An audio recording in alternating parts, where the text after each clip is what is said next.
What's up, some hacker? Let's take our simultaneous equations up a notch. Same vibe, just leveling it up.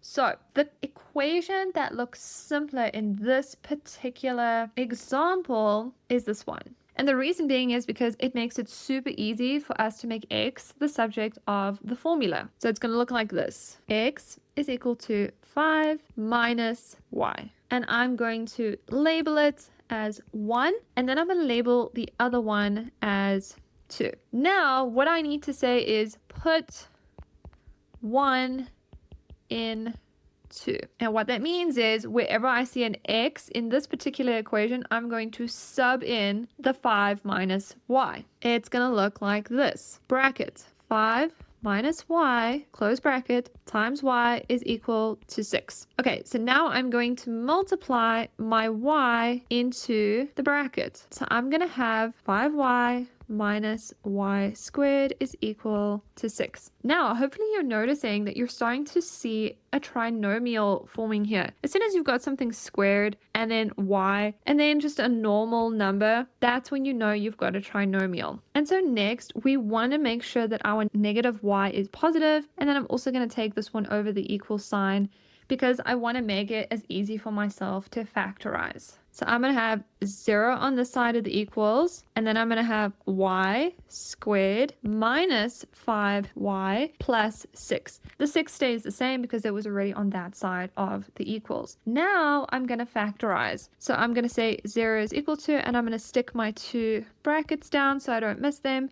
And then I know I'm going to have a y in each. And now I just need to find the factors of 6 that are also going to give me negative 5. And that'll give me 2 and 3, right? But now I need to look at my sign for C, and it's positive. So I know that my brackets need to have the same sign in them, either a negative and a negative or a positive and a positive. Then I look at my B value sign. So I know that I'm going to have a negative and a negative in both of these brackets. Now all I'm going to do is solve for y. So I'm going to take each bracket and equal it to 0. So I'm going to have y minus 2 equals to 0, or y minus 3 equals to 0. I'm going to take these numbers to the other side because I want y alone. So y is equal to 2 on this side, and y is equal to 3 on this side. Those are then your answers for y. But now what we want to do is substitute these y values into our first equation here to make sure that we can get our corresponding x values. Here's what that is going to look like. You're going to say put y values into 1.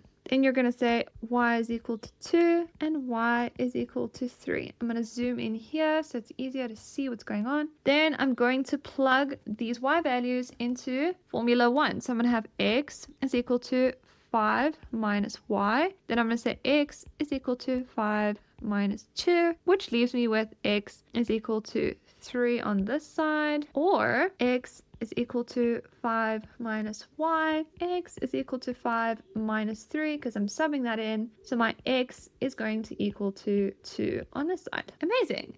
And now what you should see is that you have 4 answers, which is 100% correct. So if you got y is equal to 2, y is equal to 3, x is equal to 3, or x is equal to 2, then you are 100% correct. And that's it. Nice one, some hacker. Let's keep the momentum going. And if you're ready to move on, then let's dive into the next video together. Can't wait to get stuck in.